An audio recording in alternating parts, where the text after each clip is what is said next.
Ella decidió que, como prometida, podía cobrarme alquiler por mi propia propiedad. Este apartamento también es mío, afirmó. No discutí. En su lugar, le entregué un contrato de arrendamiento estándar, con una renta mensual de $3.200 y la exigencia de depósitos por adelantado.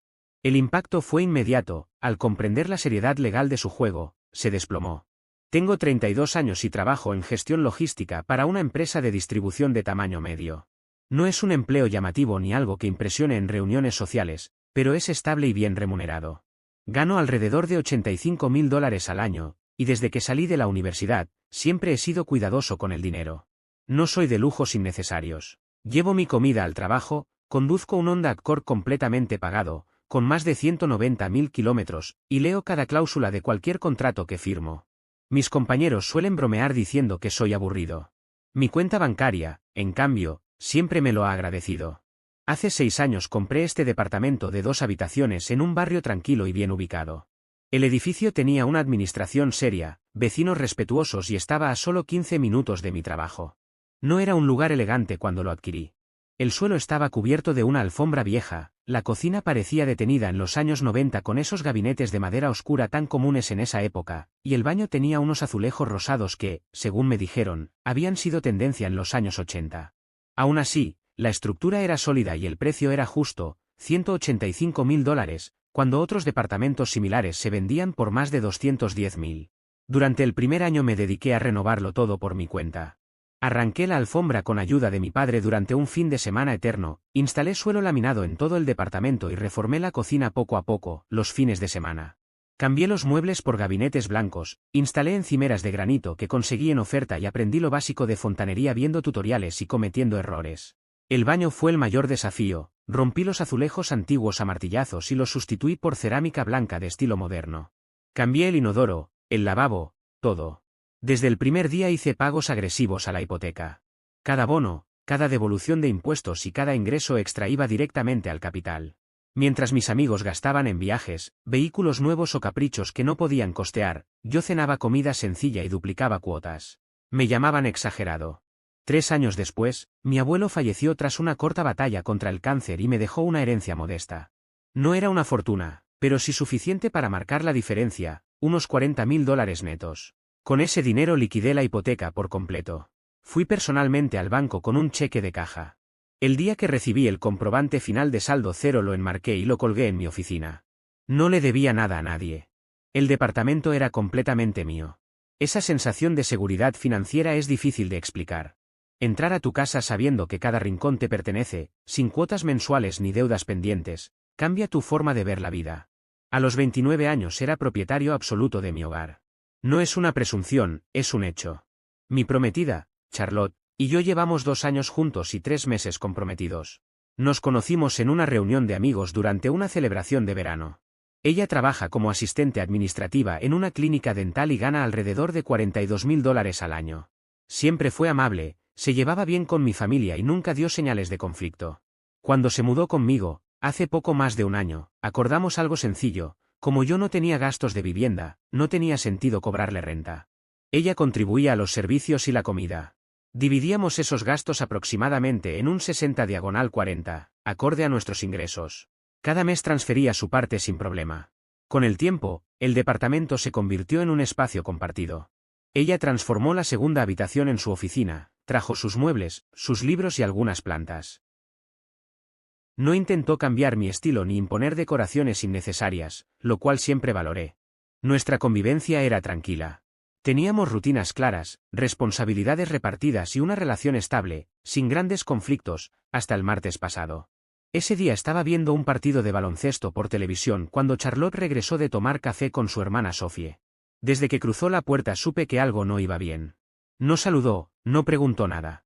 Se sentó frente a mí, apagó el televisor y me miró en silencio durante varios segundos. Ella suele ser inquieta, pero cuando se queda completamente inmóvil es porque trae algo importante preparado. Fue entonces cuando, con absoluta serenidad, me dijo que había estado hablando con Sophie y que ambas coincidían en que yo debía empezar a pagar renta. Según ella, el departamento también era su hogar y no era justo que yo viviera gratis. La conversación escaló rápidamente. Cuando le recordé que yo era el único propietario, respondió que eso no importaba y que debía contribuir como cualquier adulto responsable. No discutí. Simplemente tomé nota mental de todo. Al día siguiente redacté un contrato de arrendamiento formal. Renta mensual, $3.200. Depósito inicial y último mes por adelantado. Cuando se lo entregué, su expresión cambió por completo. En ese instante entendió que las palabras tienen consecuencias. Ella empezó la conversación con un tono tranquilo, demasiado controlado para ser espontáneo. He estado pensando en nuestra situación de convivencia, dijo, con una voz medida, casi ensayada. Me quedé en silencio. En cualquier relación, esa frase rara vez anuncia algo bueno. Esperé a que continuara. Esta también es mi casa.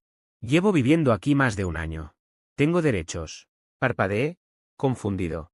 No entendía hacia dónde iba. Hasta ese momento jamás habíamos tenido problemas por el departamento. Nunca discutimos por el espacio, por normas domésticas ni por nada parecido. ¿Derechos sobre qué? Pregunté. ¿Sobre este lugar? Sobre el apartamento, sobre el patrimonio, sobre la seguridad, respondió. He estado contribuyendo a este hogar y merezco que eso sea reconocido. Mi confusión fue absoluta, real.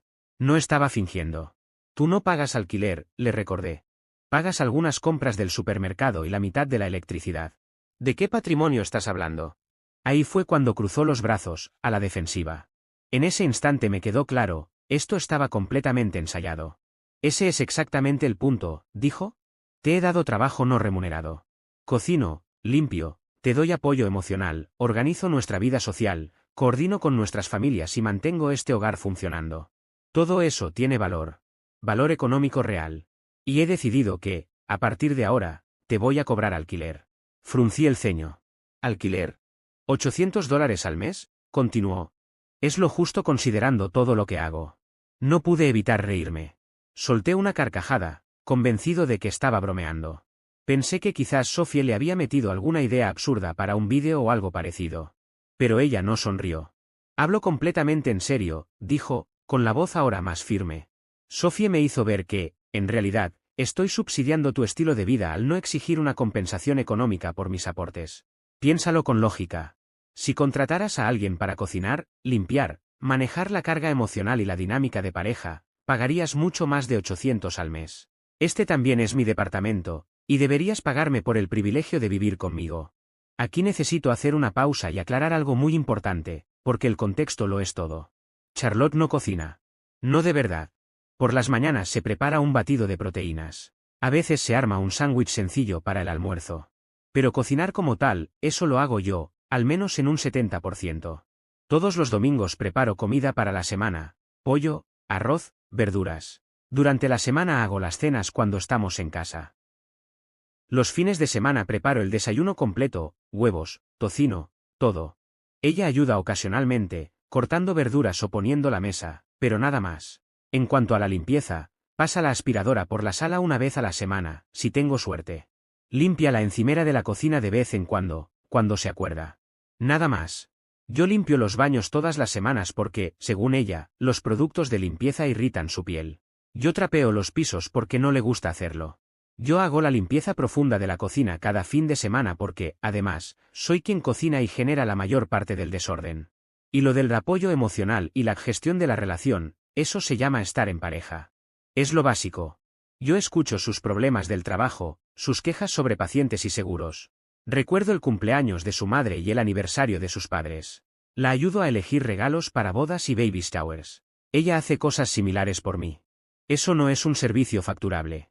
Es una relación humana normal. Respiré hondo y hablé despacio, asegurándome de entender bien.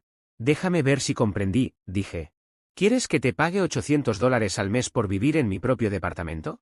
El departamento que yo compré y pagué por completo 3 años antes de conocerte. Ahora es nuestro departamento, respondió.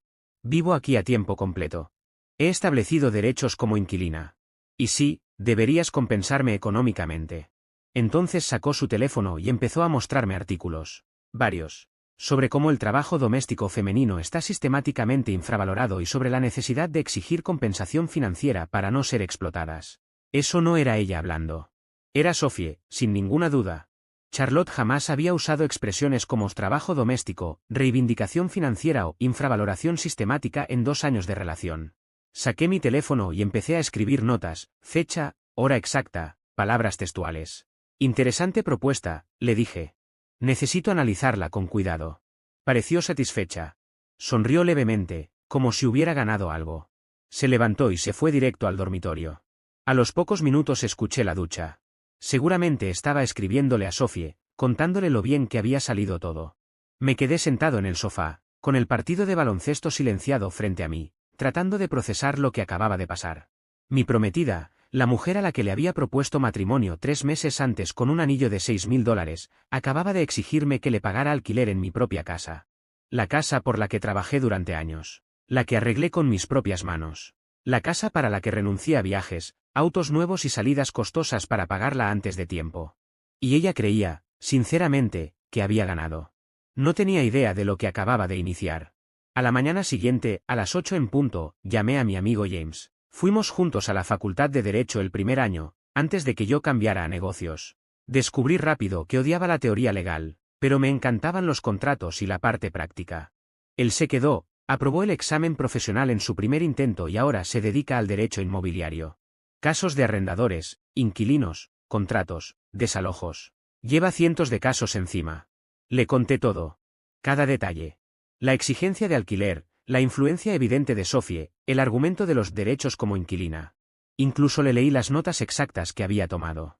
Se rió durante 30 segundos seguidos. Una risa profunda, auténtica. De esas que no se pueden fingir. Cuando le expuse toda la situación a mi abogado, se produjo un silencio incómodo al otro lado del teléfono. No fue largo, pero sí lo suficiente como para notar que estaba procesando lo que acababa de escuchar. Luego soltó una risa seca, casi incrédula. Déjame ver si entendí bien, dijo finalmente. ¿Ella pretende cobrarte renta, en un inmueble que es completamente tuyo? ¿Sin hipoteca, sin gravámenes, pagado hasta el último centavo? Asentí, aunque sabía que no podía verme. Eso es, notable, continuó. Creativo, incluso. Y te lo dice alguien que maneja conflictos absurdos entre propietarios e inquilinos todos los días. Esto está en el top de situaciones más surrealistas que he escuchado este año. Le expliqué cada detalle con calma, la conversación, el tono, las justificaciones que ella había dado, la seguridad con la que hablaba de derechos y equidad. Cuando terminé, fui directo al punto. Necesito saber cuáles son mis opciones reales. Legalmente hablando. No teorías, no opiniones. Escuché cómo se acomodaba en su silla. Ese pequeño sonido era inconfundible. Había dejado de escuchar como amigo y había pasado a analizar como abogado. Bien, empezó. Desde una perspectiva estrictamente legal, ella es lo que aquí se denomina una ocupante a voluntad. No existe contrato de arrendamiento firmado, no hay plazo definido, ni acuerdo formal. En términos prácticos, reside allí únicamente porque tú lo permites. Hizo una breve pausa antes de continuar. Sin embargo, hay un matiz importante. Ha vivido en la propiedad por más de un año, y con casi total seguridad, recibe correspondencia en esa dirección. Eso le otorga ciertos derechos mínimos bajo la ley estatal. Nada extraordinario, pero suficientes como para impedir acciones impulsivas. Entonces no puedo cambiar la cerradura mañana ni dejar sus pertenencias fuera. ¿Exacto? Eso sería considerado un desalojo ilegal. Y, para ser franco, perderías una demanda casi con total certeza. Pero ahora viene la parte interesante de este escenario. Noté cómo su voz se volvía más firme, incluso ligeramente entusiasmada. Si ella quiere convertir esto en una relación comercial, tú puedes hacerlo también. Pero bajo reglas reales, no imaginarias. Explícate. Puedes presentar un contrato de arrendamiento legítimo, completamente formal. Renta a precio de mercado, depósito de seguridad, primer mes, último mes, cláusulas estándar. Todo como lo haría cualquier propietario profesional. Si quiere tratarte como arrendador, entonces debe aceptar las reglas auténticas del juego, no conceptos improvisados que alguien le explicó en redes sociales. Sentí como una sonrisa se dibujaba lentamente en mi rostro. ¿Y si se niega a firmarlo? Entonces procedes como marca la ley. Le entregas una notificación formal para desocupar el inmueble. 30 días, que es lo habitual en estos casos. Si pasado ese plazo no se va, presentas una solicitud de desalojo ante el tribunal. Con documentación clara de que rechazó un contrato razonable y planteó exigencias sin fundamento, el caso sería sencillo. Los jueces no suelen tener paciencia para quienes intentan manipular el sistema. Me quedé en silencio unos segundos, asimilándolo todo. ¿Cuánto te debo por esta consulta? Soltó una carcajada. Nada. Esto es entretenimiento puro para mí. Te prometo que esta historia va directo a la próxima reunión del colegio de abogados. Solo manténme informado. Esa misma tarde le pedí que redactara el contrato. Se lo tomó con calma, pero sin demoras innecesarias. En poco más de 2 horas ya tenía un borrador sólido. A las 3:30 de la tarde me envió el documento completo, un contrato de arrendamiento residencial profesional, adaptado específicamente a un departamento de 2 dormitorios dentro de nuestro edificio. Había investigado unidades comparables en el mismo complejo. 2 departamentos similares estaban listados en $3.400 mensuales y otro en $3.350. Decidió fijar el alquiler en $3.200, una cifra ligeramente inferior al mercado, pensada para ser justa, razonable y completamente defendible ante cualquier tribunal. El contrato establecía un plazo de 1 año. Primer mes de renta pagadero al firmar, $3.200. Último mes por adelantado, otros $3.200. Depósito de seguridad equivalente a un mes, $3.200 adicionales. El total exigido al momento de la firma ascendía a $9.600. El documento era exhaustivo. Incluía cláusulas de desgaste normal, prohibición de realizar modificaciones sin autorización del propietario, normas claras sobre invitados, límites de visitas nocturnas, horarios de silencio y responsabilidades de mantenimiento detalladas con precisión. Exactamente lo que cabría esperar de un contrato serio elaborado por una empresa profesional de gestión inmobiliaria. También incorporó un apartado específico sobre bienes personales.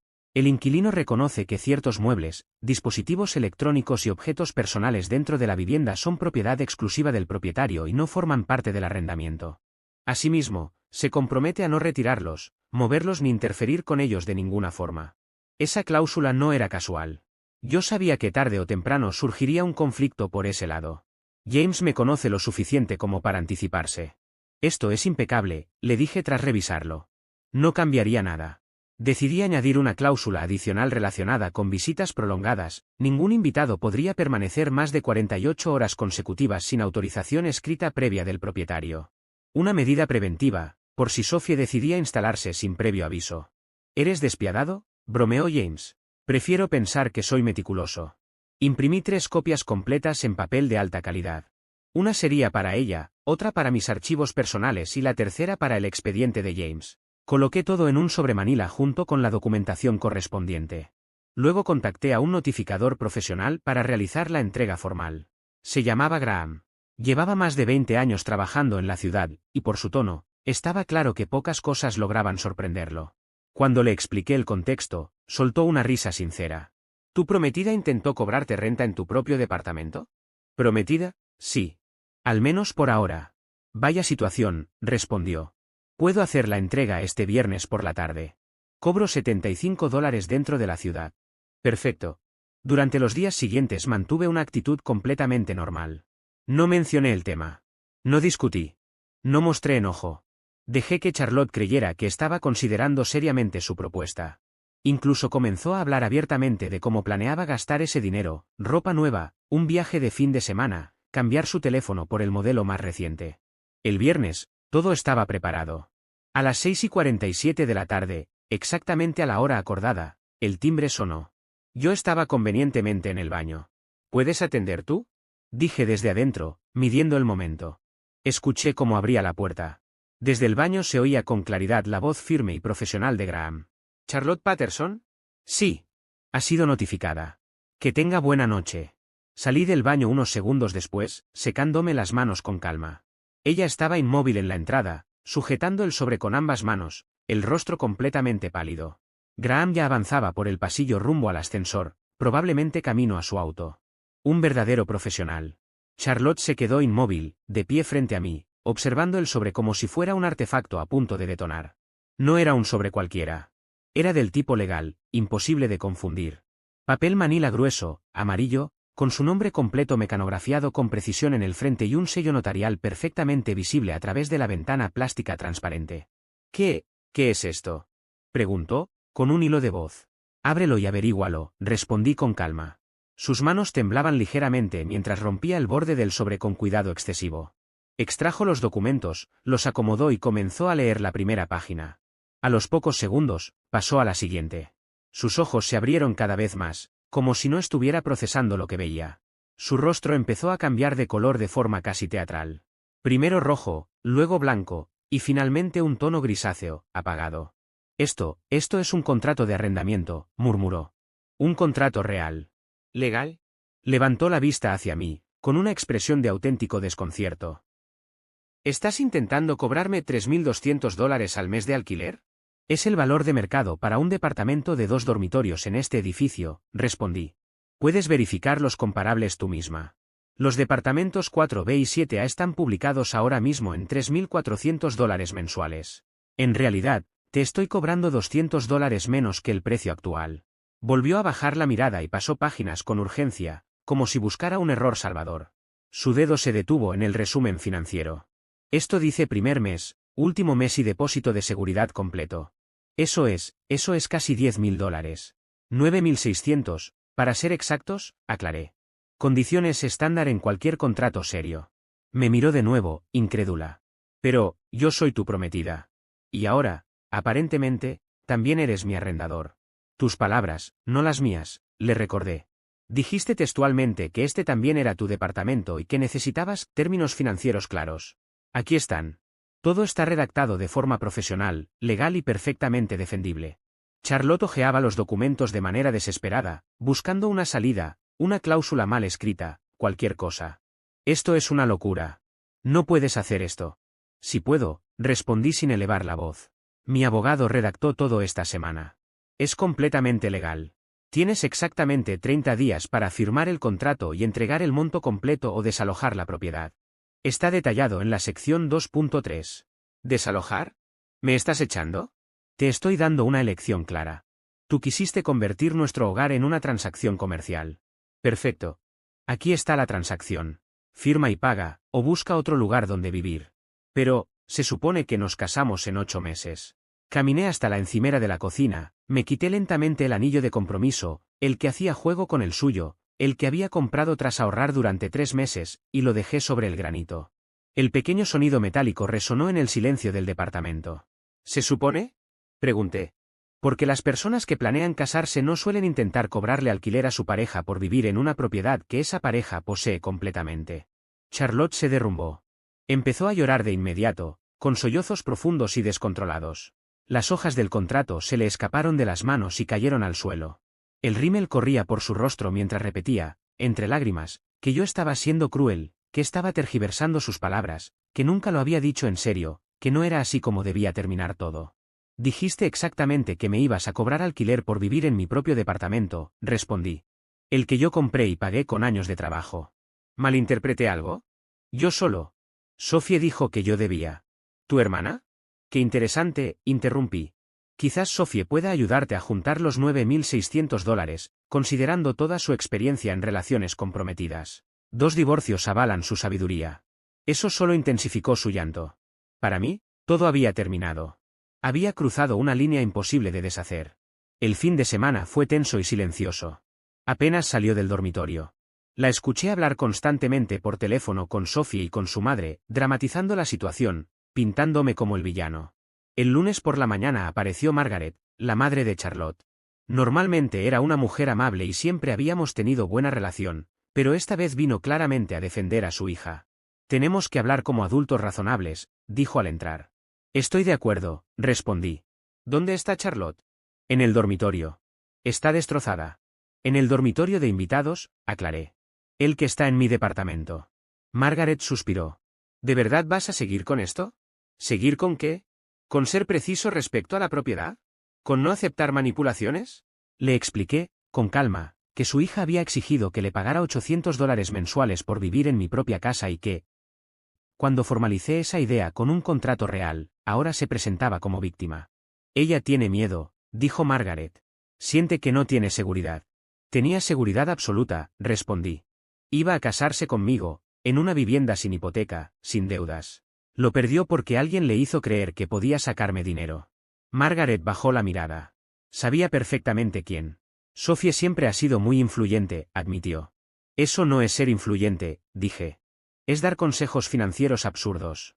Hubo silencio. Aún puedes arreglar esto, intentó. Rompe el contrato, perdónala y sigan adelante. ¿Y luego qué? ¿Que lo vuelva a intentar en el futuro? ¿Con una casa, con mis ahorros, con mi jubilación? No hubo respuesta. Le quedan 27 días, concluí. Puede firmar el contrato y quedarse como arrendataria, o marcharse. Y esta vez, no había marcha atrás. Ella tenía 3 caminos posibles, y se los había expuesto con absoluta claridad: marcharse por voluntad propia, negociar una salida ordenada con fechas y condiciones concretas, o esperar a que yo completara el proceso legal de desalojo hasta el final. No existía una cuarta alternativa. No había espacio para interpretaciones, matices emocionales ni discursos ambiguos. La situación era simple, aunque ella se empeñara en complicarla. Durante las 2 semanas siguientes, la convivencia se fue deteriorando de manera constante y predecible. No fue una explosión repentina, sino un desgaste diario, casi metódico. Cada mañana parecía traer consigo un nuevo intento, una maniobra distinta, como si estuviera ensayando tácticas para provocarme, cansarme o empujarme a cometer un error que luego pudiera usar en mi contra. Yo observaba, registraba y seguía adelante sin reaccionar. El día 11 ocurrió el primer movimiento verdaderamente alarmante. Regresé del trabajo al final de una jornada larga y agotadora, y apenas crucé la puerta sentí que algo no encajaba. No era un ruido ni un olor distinto, sino una sensación incómoda, una intuición difícil de explicar. Fui directamente a mi despacho y lo confirmé: mi archivo personal había sido alterado. Las declaraciones de impuestos de los últimos 3 años, extractos bancarios, contratos antiguos, e incluso la escritura original del apartamento habían desaparecido del archivador metálico. El mismo archivador que yo siempre mantenía cerrado con llave. Cuando le pregunté qué había pasado, respondió con una calma casi ofensiva. Dijo que estaba haciendo una limpieza profunda, que había encontrado mucho desorden y que, por seguridad, había guardado los documentos en un lugar más apropiado. No pidió permiso. No mostró preocupación. Hablaba como si estuviera haciendo un favor. Me tomó casi 1 hora localizar todo. Los papeles estaban metidos sin ningún tipo de orden dentro de una caja de cartón común, empujada al fondo del armario del pasillo. No fue un accidente ni un malentendido doméstico. Estaba buscando algo concreto. Tal vez una deuda inexistente, una irregularidad, o la esperanza de descubrir que yo no era realmente el propietario del apartamento, como siempre había afirmado. No encontró nada, porque no había nada que encontrar. Pero el mensaje estaba claro. 2 días después, el día 13, el tono cambió de forma más agresiva. Sophie comenzó a enviarme mensajes cada vez más extensos y desordenados. Textos largos, escritos con evidente carga emocional, llenos de acusaciones, que yo era controlador, manipulador, abusivo en lo financiero. Según ella, Charlotte merecía a alguien mucho mejor que yo, alguien que no la limitara. No respondí a ninguno. Ni una palabra. Me limité a hacer capturas de pantalla de cada mensaje y archivarlos cuidadosamente, con fecha y hora visibles. El día 15 llegó un intento más descarado, casi teatral. Charlotte organizó una cena en mi apartamento sin pedirme permiso. Volví a casa alrededor de las 7 de la tarde y encontré a 4 de sus amigos instalados en mi sala, comiendo alimentos que yo había comprado, usando mi vajilla, sentados con total comodidad. Hablaban, reían y se comportaban como si aquel lugar les perteneciera. La intención era evidente: crear una presencia social, testigos, presión ambiental, algo que hiciera más difícil cualquier paso firme de mi parte. No levanté la voz. No discutí. Observé la escena durante unos 10 segundos, el tiempo suficiente para entender el juego, y luego comencé a actuar. Entré en la sala y, uno por uno, empecé a retirar los cojines del sofá. Los llevé a mi dormitorio sin prisa. Nadie entendía nada. El silencio se volvió incómodo. ¿Qué estás haciendo?, preguntó finalmente uno de sus amigos. Retirando mis muebles del área común, respondí con calma. Si desean quedarse, pueden sentarse en el suelo. No hubo discusión. No hubo gritos. La reunión se disolvió en menos de 5 minutos. Salieron uno tras otro, incómodos, evitando mirarme a los ojos. El día 17 ocurrió otro accidente. Mi cafetera Espresso, una Breville que había costado $250, apareció rota sobre la encimera. Cuando le pregunté qué había pasado, se encogió de hombros, como si se tratara de un vaso común. Las cosas se rompen a veces. Perfecto, le respondí. Entonces lo añadiré a tu cuenta pendiente. ¿Qué cuenta? El total acumulado de lo que me adeudas. Llevamos $37.800 por 14 meses de vivienda gratuita, más los 250 de la cafetera que acabas de destruir. ¿Quieres que continúe con la lista? No respondió. Bajó la mirada y se fue. El día 29 llegó finalmente. El plazo oficial. Durante las 2 semanas previas me había comportado de manera meticulosa, razonable y constante. Cada interacción fue documentada. Cada estallido quedó grabado con la grabadora de voz de mi teléfono. Cada intento de daño fue fotografiado.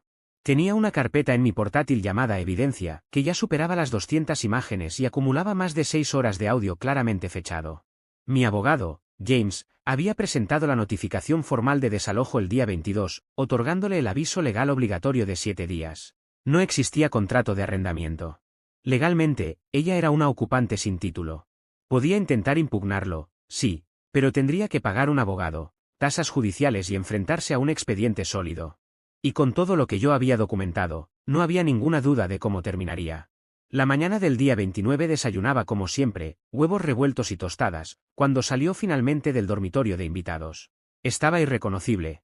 Tenía ojeras profundas, el cabello sucio, la misma ropa que llevaba días sin cambiar. Parecía agotada, pero no derrotada. No voy a irme, dijo con voz plana. Sé que legalmente no puedes obligarme. En realidad, si puedo, respondí sin alterar el tono. El departamento del sheriff estará aquí a las 2 de la tarde para retirarte físicamente si sigues aquí. Todo está presentado y aprobado. Su rostro perdió el color al instante. ¿Vas a hacer que me arresten? No. Te van a retirar del inmueble. No es lo mismo. Intentó amenazarme entonces, cambiando de estrategia. Diré que me abusaste. ¿Puedes intentarlo? Contesté. Yo tengo 2 semanas de pruebas que demuestran que rompiste propiedad mía, revisaste documentos confidenciales, organizaste reuniones no autorizadas, me acosaste y te negaste a abandonar una vivienda que no te pertenece. ¿Me creerán igual?, insistió. Siempre creen a la mujer. Tal vez al principio, dije. Pero también revisan la evidencia.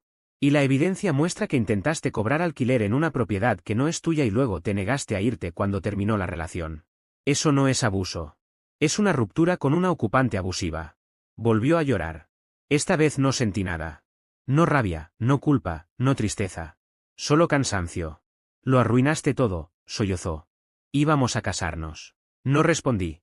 La decisión ya estaba tomada mucho antes de ese momento. Y no iba a cambiar. Durante mucho tiempo creí que estábamos construyendo una vida increíble juntos.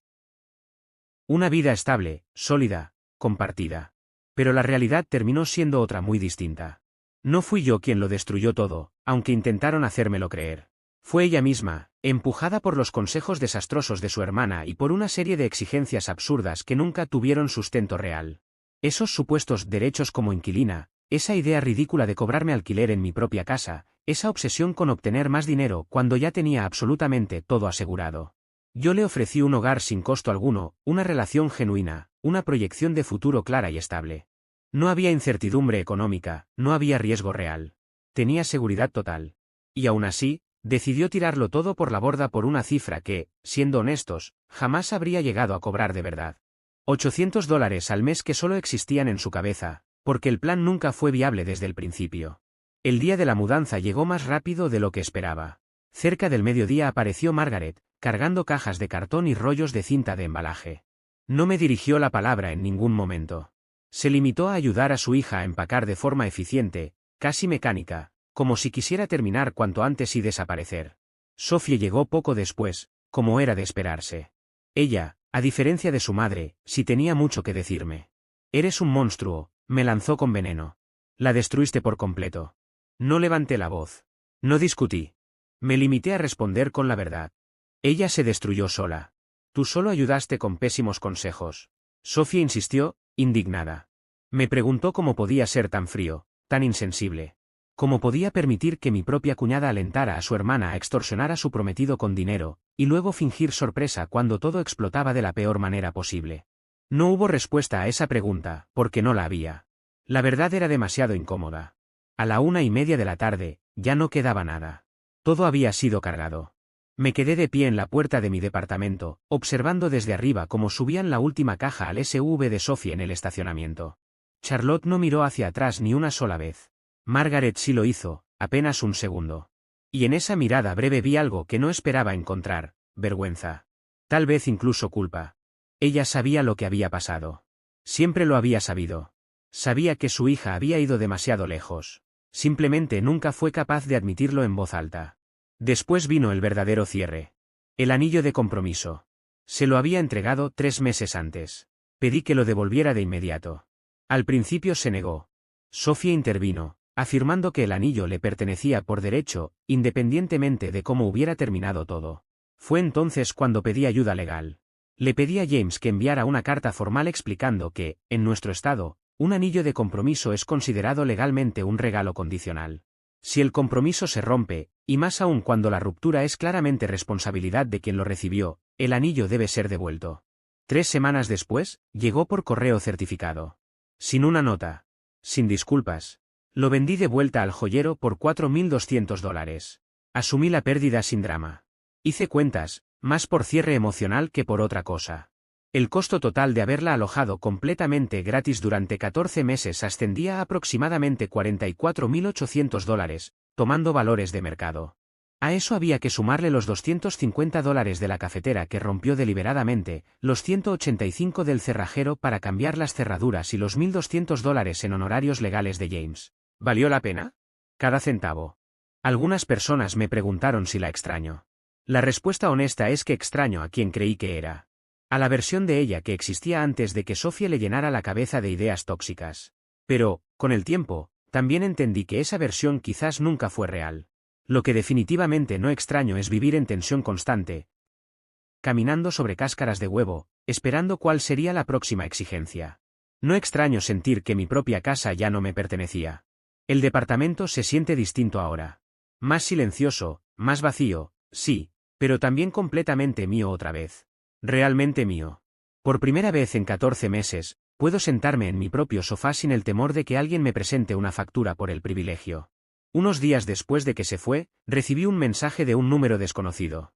Resultó ser el esposo actual de Sophie, nada menos. Me dijo que se había enterado de lo ocurrido y que llevaba años escuchando exactamente las mismas ideas en su propia casa: cobrarle alquiler, exigir participación patrimonial, reclamar derechos inexistentes. Me confesó que siempre le había dicho a su esposa que, si alguna vez intentaba algo así de verdad, él haría exactamente lo mismo que yo. Que había hecho lo correcto. No le respondí, pero guardé el mensaje.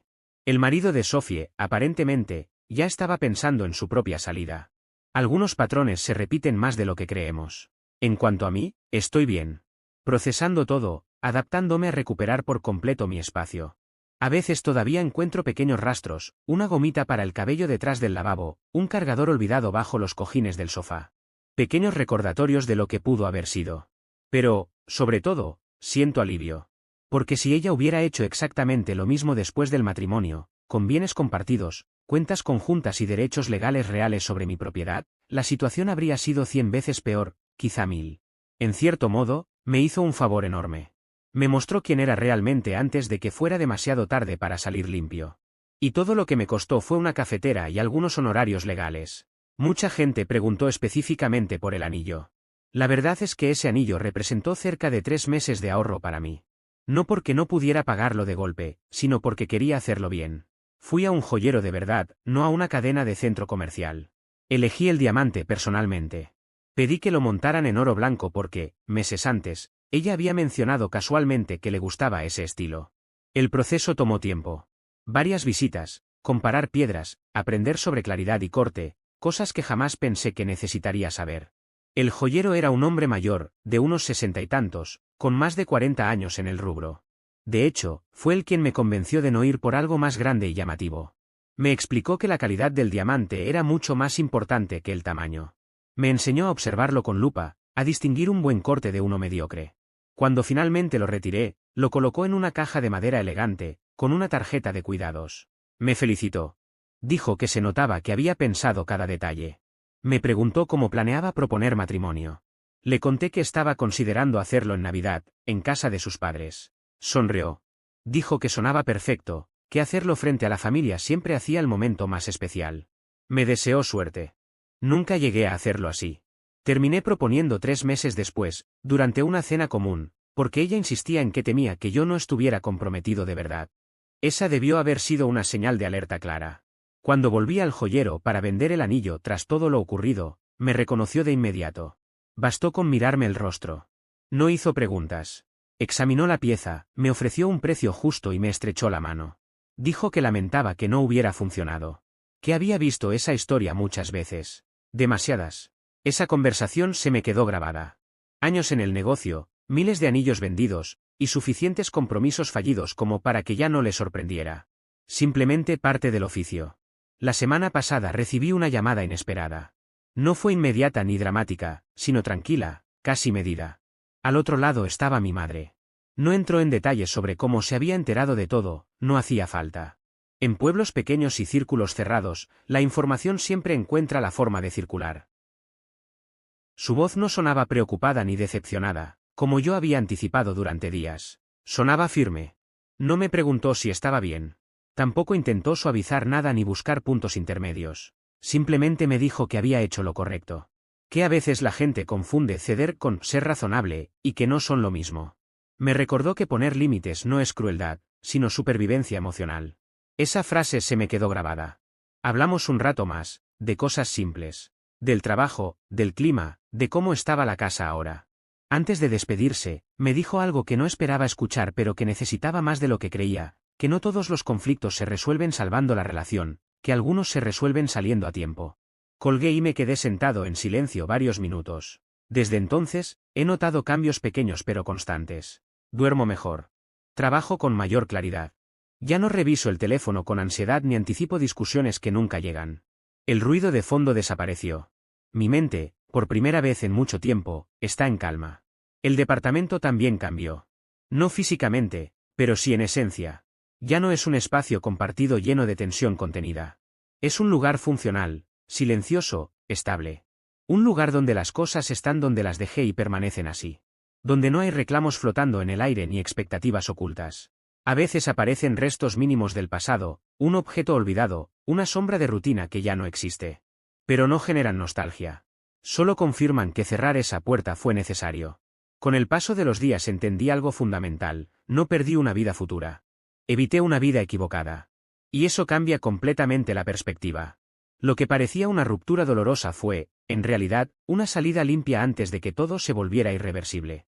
Hoy sigo adelante sin prisa, sin urgencia, sin la necesidad de justificar nada. Aprendí lo suficiente como para no repetirlo. Y eso, al final, es una ganancia mucho mayor que cualquier cosa que haya quedado atrás.